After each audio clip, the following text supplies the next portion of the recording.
Hi, my name is Angel Delores. I'll be talking about minimum wage.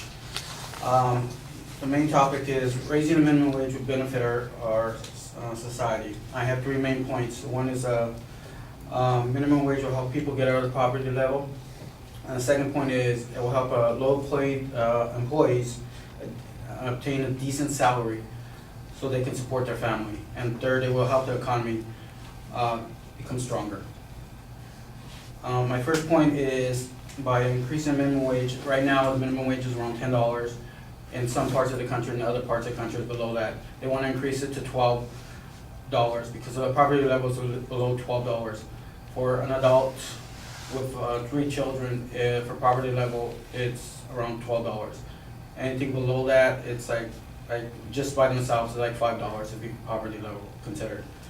And it will also help them pay their bills and everything, buy food, what they need, and everything. And the second point is they can make a decent amount of money, stop living check to check, because there are people who live check to check, go to payouts or cash to go or whatever, and they're basically in debt all the time, and they're not getting out of it because the minimum wage is not enough for them. And the third one to help the economy-wise by basically putting more money into people's pockets. It's not like they're gonna keep it because they're like gonna be millionaires or anything, but rather they're gonna increase the economy. They'll spend more money for things that they need, like food-wise, or they need clothing, or to send their kids to school, buying them school supplies, or buying electronic devices like everyone has, and stuff like that. They one I think was Huntington Post said, Marshall said the spending power is basically in the hands of the regular people, not the rich people. And because a super wealthy will hoard the wealth, while regular people will spend their money on stuff they need, and in turn it makes the economy more better and everything. And they said that in the next 5 years, about $80 billion would go back in the economy as long as we increase the minimum wage. So, and let's see.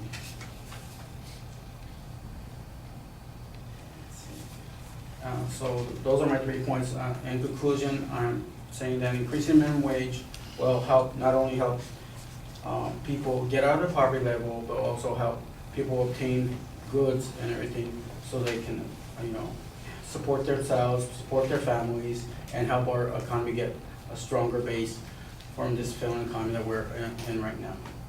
Thank you.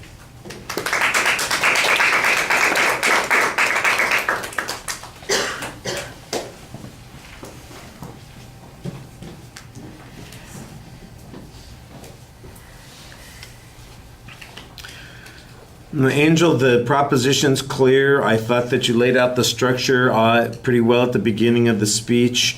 We know that this is an issue that's going on, so there's some controversy on it that you don't really explain, but I think the audience is likely to be aware of it. So that's not a bad setup of the argument. The content is not very well developed. You've got some information here talking about what the poverty level is, but you don't explain to us what the poverty level means and how it's supposed to be working and what the relationship to the minimum wage is. I guess it's just you just say it's $10 to $12 an hour, and I'm going, okay, so what does that mean? Is that how much is that a year? What does the poverty level mean that people can or cannot afford? By the way, is that for a family or is that for an individual? There's not enough detail on that to be able to make much of an inference there. We didn't get any information about how many people are working at the minimum wage level, how important the minimum wage is to sustaining people out of poverty. So there's a presupposition that all of that is the case without much demonstration that it is the case. You make an argument that says that people are living check to check, and the question then becomes, if we increase the minimum wage, is that less likely to happen? I don't know that that's less likely to happen.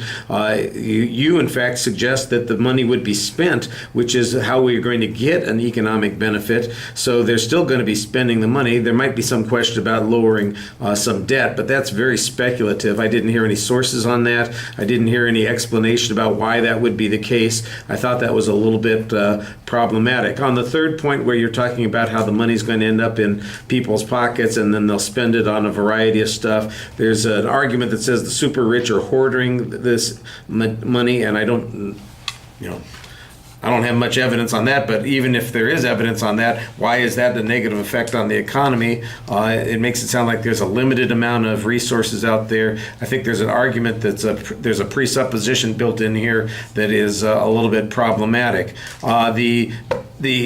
There's just not a lot of research that talks about what the impact of increasing minimum wages is, and so that seems to be missing from the argument. The one argument that you have that I thought was substantially developed was that there's going to be $80 billion put back in the economy, and $80 billion, that's a pretty good deal for you and me. I don't know how much a big deal it is on the economy, whether that's going to produce more jobs or those sorts of things. I think that needs to be developed a little bit more. All right, it's a little thin, like we said, in terms of content. All right, thank you.